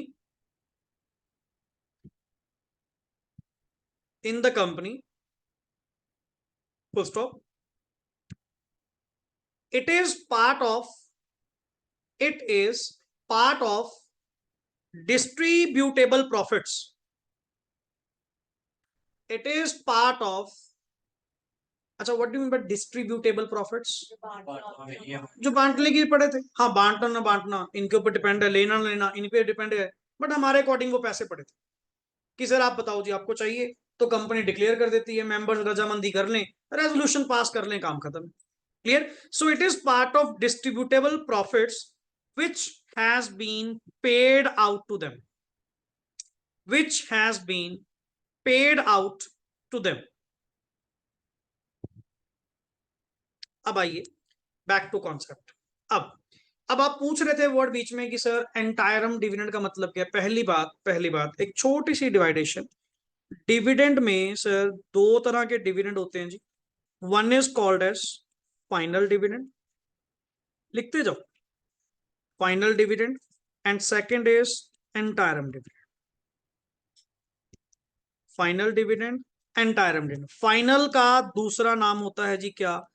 annual dividend, सालाना जिसको कहते हैं, साल का annual dividend, final dividend, and second is interim dividend. और sir यहां पे एक शॉर्ट वर्ड में, एंटायरम का मतलब during the year, during the year, during the year जो डिविडेंड बांटा गया, that is basically called as interim dividend. अब थोड़ी थीम समझना, मैं प्रैक्टिकली टॉपिक लेके चल रहा हूं यहाँ पे। Let me take an example, let me take an example. मुझे अभी रिसेंटली बताओ, हमारा फाइनेंशियल ईयर कौन सा क्लोज हुआ? फाइनेंशियल कौन सा क्लोज हुआ? 23-24। सर जी ये राजी फाइनेंशियल ईयर 2023-24।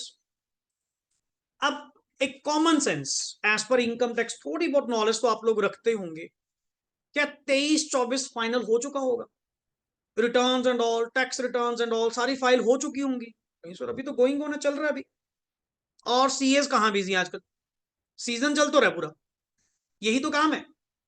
जैसे नॉर्मल बिजनेस के सीजन आते हैं, हमारा सीजन ये है अप्रैल से लेके सितंबर तक।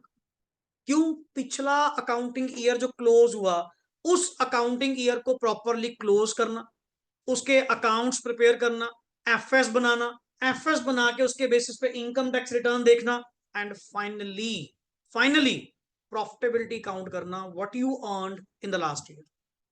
ये तो आप पता लगेगा, पहले थोड़ी पता लग गया कि 31 मार्च क्लोज हुई, लो जी आज हिसाब लगाने बैठ गए कितना कमाया। वो एक्चुअल थोड़ी है। एक्चुअल थिंग्स तो कब निकल कर आती हैं? जब उसको पूरा क्लोज किया जाएगा, एफएस बनाई जाएंगी। तो इसकी जो क्लोजिंग है, मतलब इसका जो प्रोसेस है, income tax wise word use करते हो, this is called as previous year. और इसका असेसमेंट ईयर कौन सा होगा? 24-25। कौन सा होगा? 24-25 की। हाँ सर उस ईयर की सारी असेसमेंट कब की जाएगी? 24-25 में। अब एक बात बताइए, 23-24 का, अगर मेरी बात इतनी समझ पाए हो, 23-24 का डिविडेंड, एनुअल डिविडेंड, क्या 23-24 में दिया जाएगा? कब दिया जाएगा? कॉमन है, पहले हिसाब निपट तो लेने दो। हमें तो यही नहीं पता भी क्या कमाया क्या गवाया, पहले वो तो हिसाब लगाने दो। तो कॉमन सेंस है कि सर इसका जो डिविडेंड है, इसका जो वर्ड क्या है, एनुअल डिविडेंड है, फाइनल डिविडेंड है, वो कब दिया जाएगा? 24-25 में। अब पॉइंट ये है, बात भी सही है सर, बनता भी कब है आपका यही? अच्छा 24-25 में भी कब? 24-25 में भी कब? ईयर कब क्लोज हुआ? 31 मार्च 24। सर जी अप्रैल और मई मंथ तो निकाल दो, टीडीएस वगैरह, ये आपका टैक्स रिडक्शन एट सोर्स, उसकी रिटर्न वगैरह फाइल होंगी, 31 मई तक तो वो होती हैं। 30 जून तक जाके तेरी फाइनेंशियल स्टेटमेंट्स बनेंगी। वहां पे जाके बोर्ड ऑफ डायरेक्टर्स मोटा मोटा हिसाब लगाएंगे कि इतना कमाया अपन ने। फिर उस बेसिस पे, अब सुन, 30 जून तक सुन ले, थोड़ा बैकग्राउंड दे रहा हूं। 30 जून तक इन्होंने अपनी एफएस वगैरह बना ली, हो भी गई, इन दिनों हो गई नॉर्मली। आज मंथ कौन सा चल रहा है अपना? अगस्त चल रहा ना। अब तो पैकअप का सीन है। 30 जून तक ये मोटा मोटा हिसाब लगा लेते हैं, जून लगा ले, 15 जुलाई लगा ले मैक्सिमम, इससे ऊपर नहीं जाएगा, क्योंकि आगे फिर ऑडिट भी करवाना है, उसकी रिटर्न्स भी बनानी है, सब कुछ काम करवाना है। तो 30 जून तक इन्होंने मोटा मोटा हिसाब लगाया कि सर अपना कमा तो अच्छे ले, बढ़िया है। अब बारी है शेयर होल्डर्स को भी बांटा जाए, क्योंकि शेयर होल्डर भी अगर रहेंगे तभी तो कैपिटल रहेगी। अगला अपना शेयर कैपिटल बेच के कहीं और चला गया, हमें कैपिटल कौन देगा? या उसने कैपिटल अगर विड्रॉल कर ली, तो हमें लोगों को साथ में बनाए रखने। तुम्हारे बोर्ड ऑफ डायरेक्टर्स ने, बीओडी ने डिक्लेयर करा जी 12%, सॉरी प्रपोज करा, रॉन्ग वर्ड, डिक्लेयर नहीं, क्या करा? प्रपोज। क्योंकि बोर्ड के पास और ऊपर से डिविडेंड भी कौन सा है? इनका तो है ही नहीं लेवल सर। ये जस्ट कल्ला क्या कर सकते हैं? प्रपोज कर सकते हैं, रिकमेंड कर सकते हैं। रिकमेंड करने का मतलब एडवाइस, कि सर अपा मतलब इस बार जिस तरह आप पैसे कमाए हैं अपनी कंपनी ने, 12% तक डिविडेंड दे सकते हैं। हाँ बाकी पूछ लो। मैं कहा पूछ लो, किससे पूछ लो? मेंबर से सर। मैं कहा जी कहाँ? कहते सर इसका अभी ऑडिट वगैरह हो जाए, ऑडिटर वगैरह सारा कुछ चेक कर ले, सीए साहब को बुलाओ, ऑडिट रिपोर्ट फाइनल करवाओ, फिर आपा इनकी एक क्या बुलाते हैं, AGM stands for annual journal meeting. बढ़िया, जितनी अच्छी कंपनी उतनी बढ़िया AGM, 5 star 7 star, like Reliance and all जिनकी होती, तो पूरा इवेंट होता सर, देखने में एजीएम का शादी है, यही नहीं पता। एंड नेक्स्ट लेवल सारे मेंबर्स को बुलाएंगे और ऑल, बढ़िया चीज है सर। जितना पैसा यहाँ खर्च करोगे उतना ज्यादा इकट्ठा होगा, उतना ज्यादा नेक्स्ट आगे लोग क्या होंगे, अट्रैक्टिव होंगे। सर एजीएम तो उस कंपनी की थी, मतलब एजीएम पे इतने खर्च कर दी तो मतलब कंपनी कितना कमा रही होगी। लोगों की सोच ऐसी है। तो अल्टीमेटली हम बुलाएंगे उनको किसमें, सारे मेंबर्स को। और वैसे भी सर कंपनी में तेरी मैनेजमेंट 24/7 सारा काम करती है। मेंबर्स तो एक दिन बस चीज पूछते हैं, एंड वो एक दिन कौन सा होता है, एजीएम। हम नहीं रोज यहाँ पे दखल अंदाजी करेंगे, हम नहीं रोज यहाँ पे आपकी कंपनी में आएंगे, क्या चल रहा है, क्या कर रहे हो, मेरा पैसा सही यूज कर रहे हो या नहीं कर रहे हो, ये सारी चीज की अंडरस्टैंडिंग हम बस एक दिन लेंगे। और वो एक दिन कौन सा होगा, एजीएम। लो जी मीटिंग आई, मीटिंग में सबको बुलाया बिठाया, जितने भी लोग थे पर्टिकुलरली, उनके सामने ये प्रपोजल रखा गया। क्या रखा गया, प्रपोजल। किस चीज का प्रपोजल, डिविडेंड का। कितने परसेंट का। क्या वो डिक्लेयर था या सिर्फ प्रपोजल। डिक्लेयर कौन करेंगे, मेंबर्स। कौन करेंगे, मेंबर्स। अब पॉइंट ये है, मीटिंग में डिस्कशन हुई, लोगों ने जितने भी लोग थे सबने आपस में डिस्कशन करी कि हाँ भी बता कैसा करना है। या कंपनी ने एक प्रपोजल रखा कि सर आप लेना चाहते हैं तो ले लीजिए, नहीं तो अदरवाइज हमारे पास एक अपॉर्चुनिटी है, हमें भी कैपिटल की नीड है, हम पैसा क्यों ना वहां इन्वेस्ट कर दें। आप इस बार 12% के पीछे पड़ रहे हो, अगली बार अगर आपको 18% दे दें या और बढ़िया डिविडेंड दे दें। कुछ नहीं पता, कंपनी अगर सरप्लस प्रॉफिट्स में जाती है मोटा पैसा बांटती है। ये नहीं पता नॉर्मल ट्रेडिंग से रिटर्न इतनी आए ना आए, डिविडेंड से इतना कमा लिया। इतने मोटे डिविडेंड्स कई बार कंपनी क्या करती है, पे आउट करती है। सर वो डिसीजन इज योर्स, हम हमारा काम था आपको रिकमेंड करना, बताना कि आपका 12% के काबिल तो है, लेना है तो आज ही बता दो, नहीं तो फ्लो बैक करें। कंपनी के जितने रिजर्व्स क्या होंगे, ह्यूज होंगे, उतनी कंपनी की क्या मानी जाती है, स्ट्रेंथ। उतनी कंपनी स्ट्रांग, उतनी कंपनी बढ़िया। तो अल्टीमेटली सर यहां पे एजीएम पे मेंबर्स ने क्या पास करा सर, एक resolution, and that resolution is OR. OR stands for ordinary. Main दो होते हैं, one is ordinary, second is special. हल्का सा पॉइंट, ज्यादा डिटेल में जाएंगे, हल्का सा। Majority wins, ordinary resolution. 75% in favour, कम से कम 3/4 मेंबर्स जो वोट करने वाले हैं, 3/4 75% वोटिंग अपने हक में लेना, तब जाके कहीं एसआर क्या होता है, पास होता है। नॉर्मली एसआर पास नहीं होता। अगर आप कह रहे हो जी मान लो कितने लोगों ने वोट करी, 100 लोगों ने वोट करी, अगर तो बात है ऑर्डिनरी रेजोल्यूशन की, कितनी वोट फेवर में चाहिए, 51। हाँ 50 नहीं, 51। मेजोरिटी, मेजोरिटी कब आएगी, 51 पे। क्लियर। एंड अगर 100 लोगों ने वोट करी, एसआर कब पास होगा, 75। 75 लोग 75% जो पर्सन है वो मेरी फेवर में हो, तब जाके रेजोल्यूशन क्या माना जाता है, पास्ड माना जाता है। तो नॉर्मली सर रेजोल्यूशन में पास हुआ, कहते हैं हाँ सर हम तो डिविडेंड लेंगे। चलो जी, मैं कहा ठीक है जी, अब आप नहीं मानते तो ठीक है, हम तो रिकमेंड कर ही रहे थे। पड़े हैं पैसे, वैसे भी आपके हैं, कौन सा हमारे हैं। क्या उस पैसे पे मैनेजमेंट की नजर, क्या वो पैसा मैनेजमेंट का है, वो डे वन पैसा किसका था, ओनर्स का। आज भी किसका है, ओनर्स का। तभी लिखवाया नहीं, it is the part of distributable profits. ये उन्हीं का पैसा है भाई, उन्हीं को बांटना था। अगले कहते हैं हमें आज चाहिए, आज ले लो सर, क्या बड़ी बात है, कुछ दिक्कत थोड़ी है। हाँ बट कहते सर ओआर जो पास हुआ, ओआर पास कितने का करा, कहते जी 15% देंगे, 12% नहीं, कितना देंगे, 15%। अब सवाल आता है, केस यहां पे आता है, क्या कंपनी के मेंबर्स, जब बोर्ड कितना रिकमेंड कर रहे हैं, 12, मेंबर्स पास कर रहे हैं, कहते हैं जी 15% क्या करना है, डिविडेंड देना है, क्या वो दे सकते हैं, 12 से ऊपर दे नहीं सकते। That means the recommended by जितना बोर्ड क्या करेगा, रिकमेंड करेगा सर, उतना या उससे कम, जो मर्जी कर लो। 1% भी ऊपर आप डिक्लेयर नहीं कर सकते। और गुरुजी जो रिकमेंड उन्होंने करा है वो कोई सोच समझ के रिकमेंड करा होगा, तुम्हारा क्या है, तुम तो कहोगे सारी कंपनी आज ही लुटा दो, 12 की जगह 20 दे दो, हमारे पास पैसे थोड़ी हैं। हमने जब आपको 12% कहा किसी वजह से कहा होगा कि नहीं सर हम इतनी कैपेबिलिटी रखते हैं कि 12 ही दे पाएंगे। और मेंबर्स कह रहे हैं कोई नहीं कोई नहीं, हम तो डिक्लेयर ही कितना करेंगे, 15, तुम कर ही नहीं पाओगे। कंपनी लॉ के अकॉर्डिंग तुम्हारे पास पावर ही नहीं है। पावर थी कि रेजोल्यूशन पास करो, डिविडेंड क्या करो, डिक्लेयर करो, बट उतना करना इक्विवेलेंट टू और वर्ड इज लेस देन, या तो बराबर कर या उसके नीचे कर, बट 1% भी ऊपर तेरा नहीं जाएगा। कंटेंट पे आइए, बैक नो, बिल्कुल रिजर्व एंड सरप्लस कंपनी में पड़े हैं तो पड़े, वही ग्रो करेंगे, अगली बार का प्रॉफिट और अच्छा आएगा, फिर तुम्हारी इच्छा। लोग ऐसे हैं 5-5 साल डिविडेंड लेते ही, हम लोग ही मेंबर्स हैं उस कंपनी के। मैं कहा नहीं, अब खाने की इच्छा नहीं है, बाद में देखेंगे, पर पहले उसको बढ़ने दे, ग्रो करने दे, फिर बढ़िया लेंगे। एक बार में अपने को कौन सा पैसे की भूख है कि नहीं आज ही ले लो, उसको पलने तो दे, उसको कंपनी को बनने तो दे। बहुत लोग ऐसे। तो तभी मैंने एक वर्ड यूज किया था बीच में, that is called as dividend policy.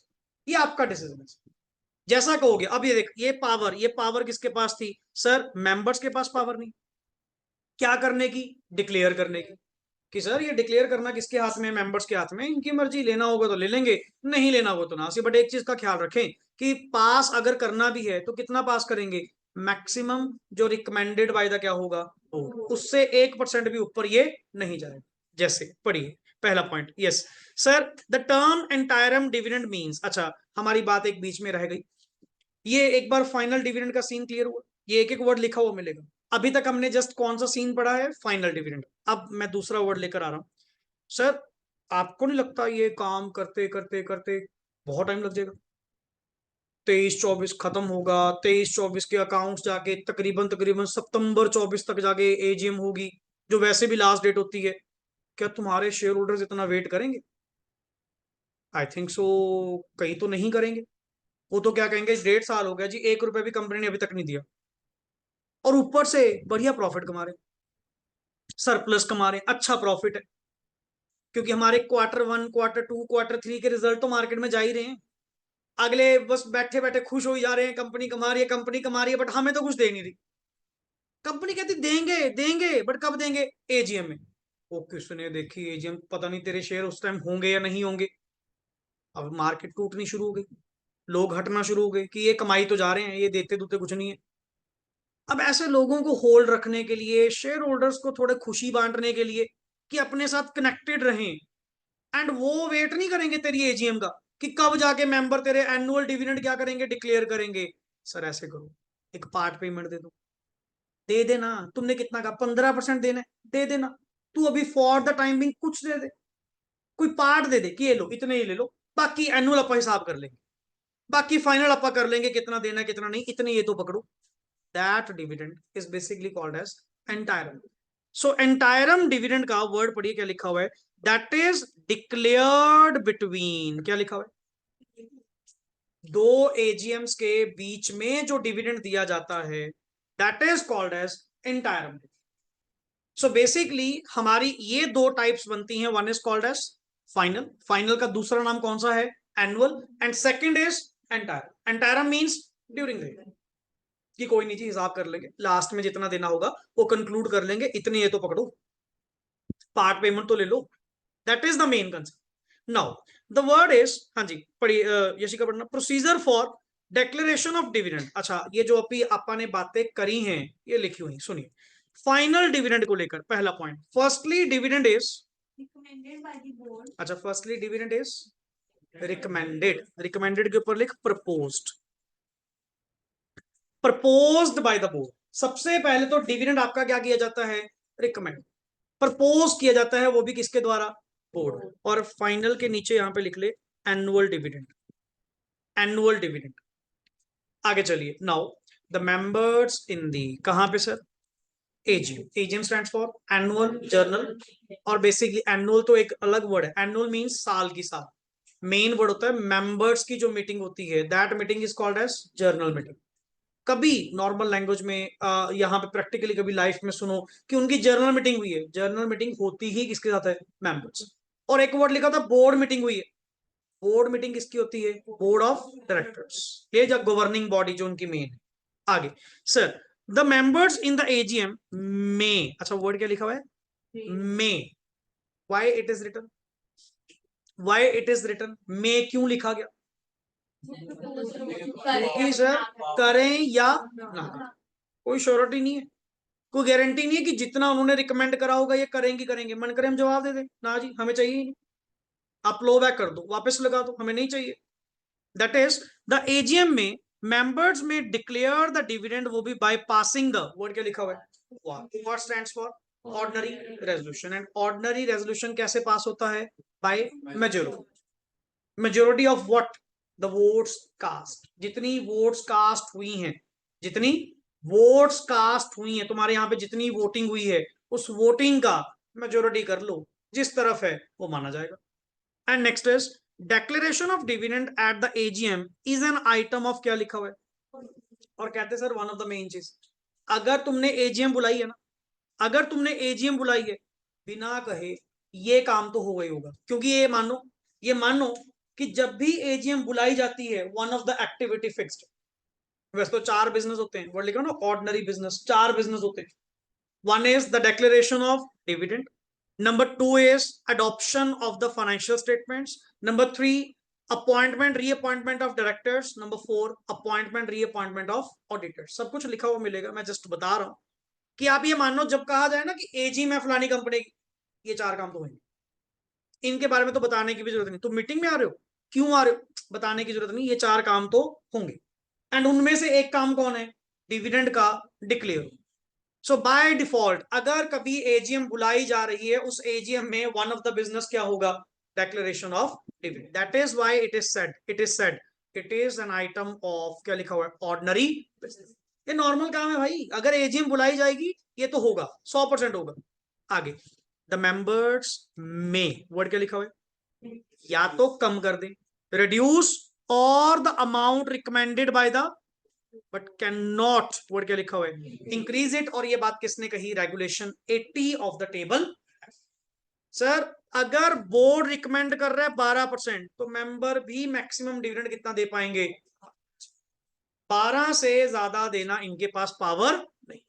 And the last interim dividend, interim dividend is, यहां देखो वर्ड क्या लिखा हुआ है, रिकमेंडेड नहीं, वर्ड क्या लिखा हुआ है, ये पावर इनके पास है, ये पावर इनके पास है कि सर ये तो वैसे भी इंटायरम है, कौन सा फाइनल है, फाइनल तो कौन करेंगे, मेंबर ही करेंगे, ये तो पार्ट पेमेंट थी।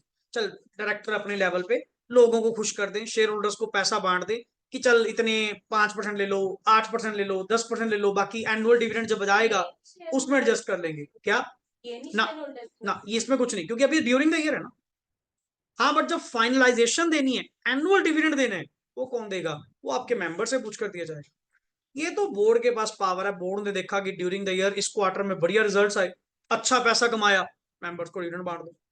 मार्केट में हाइप बनी रहनी चाहिए, समझे ना, कि अगर मार्केट में अपनी हाइप खत्म हो गई, लोगों ने कैपिटल क्या कर लेनी है, विड्रॉल कर लेनी है, ये तो वैसे भी रूमर उड़ने की देर होती है। जरा सी अफवाह मार्केट में कुछ गई नहीं कि इनका लग नहीं रहा जी साउंड, ये पैसा वूसा बना रहे हैं, इसीलिए इनको कभी 1 रुपए 2 रुपए 3 रुपए जो कुछ भी पर शेयर बनता है ना, देते रहा करो, कि इंटू शेयर इंटू 3 रुपए ले ले भाई, बाकी हिसाब कर लेंगे लास्ट में, कोई नहीं, एनुअल डिविडेंड जब होगा, that is called as interim dividend between 2 AGMs, between 2 AGMs the dividend is basically called as interim dividend. Clear. So यहां तक की जस्ट एक रिवीजन, आज हमने नॉर्मली जो सुना समझा, पहले तो डिविडेंड टॉपिक में आपने डिविडेंड कितने तरह के पढ़े, 2, one is final, second is entire. Final में हमने वर्ड क्या यूज करा, that is annual dividend. Sir naturally annual dividend जो है प्रीवियस ईयर का कब दिया जाएगा, असेसमेंट ईयर में, बट तब तक तेरे लोग कौन वेट करें, एंड तब तक वो होंगे साथ में या नहीं होंगे, इसीलिए between the 2 AGM date, between the 2 AGM date जो during the year as dividend दिया जाता है, that dividend is called as interim. But दोनों में बहुत फर्क है सर, एंटायरम को तो डिक्लेयर करना ही किसके पास पावर है, अपने लेवल पे, मेंबर से पूछने की जरूरत भी नहीं। क्लियर। बट एनुअल के केस में, एनुअल के केस में क्या पड़ा सर, ये जस्ट क्या करेंगे, रिकमेंड, ये जस्ट प्रपोज करेंगे कि सर इतनी काबिलियत है, देना ना देना किसके ऊपर डिपेंड, मेंबर्स, वो भी कहां पे, एजीएम, वो भी कैसे, बाय पासिंग ओवर।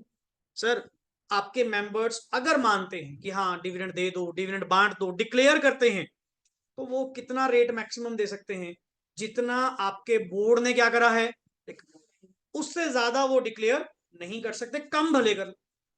मन करे बोर्ड ने कितना कहा 12%, ये कहते 10%, चलेगा, तुम्हारा पैसा था, तुम्हारी चीज है, कम ले लो, हमें क्या। हमने तो फिर भी कैपेबिलिटी कितनी बताई थी, 12 बताई थी, तुम कहते ना जी 10 लेना है, कोई चक्कर नहीं है, अगली बार ले लियो, पर बढ़ा नहीं सकते। 12 कहा, कहते 15%, मतलब ही नहीं। उतना ही रहो विद इन द लिमिट्स जितना आपको बोर्ड ने क्या करा है, रिकमेंड करा है। So with this just only one session, अभी तो जस्ट इंट्रोडक्शन है आप लोगों के साथ। अभी तो बहुत सारी चीजें, मतलब 3 लेक्चर्स जब मेरे होंगे तब आप समझ पाएंगे कि वाकई में व्हाट द लॉ इज। अब देखने के लिए अपन 1.5 आवर या 1 hour 15 minutes अपनी स्पेंड कर चुके हैं, पैराग्राफ जस्ट एक पढ़े। बट ये धीरे धीरे स्पीड बढ़ाएंगे, सिर्फ इतने पे नहीं रहेंगे। क्लियर, ऐसे तो सिलेबस हो गया पूरा। तो अदरवाइज ये अभी जस्ट एक व्यू पॉइंट है, अभी जस्ट आपको एक होल्डिंग पावर दी है कि हाँ समझो चीज क्या है, इंपॉर्टेंस क्या है, सिलेबस क्या है, सेक्शन वाइज वेटेज कितनी है, that is the only. Is that clear? Clear. So यहीं से मेरा टॉपिक पूरा सेक्शन मैंने आज स्टार्ट नहीं करा। 123 द मेन सेक्शन, कल फिर बैक टू बैक जो नया सेशन होगा हमारा। सर 123 हमारा टारगेट है विद 2 न्यूमेरिकल्स। 2 क्वेश्चन मैंने सर्च आउट करे हुए हैं इस कंडीशन के ऊपर, जो आप नेक्स्ट आगे मेरे साथ क्या करेंगे, रीड आउट करेंगे। यही क्लासरूम पार्ट में कल हम क्या करेंगे, इसको कंप्लीट करेंगे। Is that clear? बाकी कोई 1% भी घबराने वाली चिंता नहीं है। क्लियर? या कोई सोचने वाला मैटर नहीं है, बड़ा कंफर्टली चलेंगे, पोलाइटली चलेंगे। क्लियर? हाँ, फर्स्ट हाफ हमारा, सेकंड हाफ आपका। क्लियर? फर्स्ट हाफ मॉर्निंग आपकी क्या है, क्लासेस हैं back to back, same routine के अकॉर्डिंग टू चलेंगी, फिक्स टाइमिंग्स के अकॉर्डिंग चलेंगी। आपका काम है सेकंड हाफ अपना कमिटेड रहना, कि घर पे जाके इतना टाइम लगाना है, डेली का सेशन इतना पढ़ना है तो पढ़। Just we need consistency, nothing else. आपकी कंसिस्टेंसी चाहिए, आपकी कमिटमेंट चाहिए, कोई बड़ी बात नहीं है सर। तुम्हें तो ये टाइम पता भी नहीं लगेगा, टाइम फ्लाइज बाकी में जो होता है ना, वो दिखेगा कि सर उड़ रहे हैं दिन, कि वही रूटीन एक फिक्स्ड है पर्टिकुलरली, बट वेरी कंफर्टली चलेंगे, बड़े मजेदार तरीके से चलेंगे। क्लियर? कुछ अकाउंट्स का पार्ट मेरा भी है, अकाउंटिंग स्टैंडर्ड्स में आपको मैं टीच करूंगा। क्लियर? एंड कुछ पार्ट साहिल सर का भी है। हाँ, टैक्स और लॉ हमारे डिफाइंड है, लॉ का सारा कंटेंट मेरी ओर से होगा, टैक्स का सारा पार्ट किससे होगा, साहिल सर की ओर से होगा। Clear? So layout and all आप समझ चुके होंगे इंस्टीट्यूट की। Clear? Proper washroom and all clear, अपना ड्रिंकिंग वाटर सब कुछ वहां पे है। आफ्टर ब्रेक, अब आपकी ब्रेक है, 10-15 मिनट ब्रेक लीजिए, कोई रिफ्रेशमेंट एंड ऑल है, खाना खाइए, whatever. Clear? And after that आपका टैक्स का session start. Is that clear? चलिए, ओके जी, thanks a lot and rest we will do in the next part.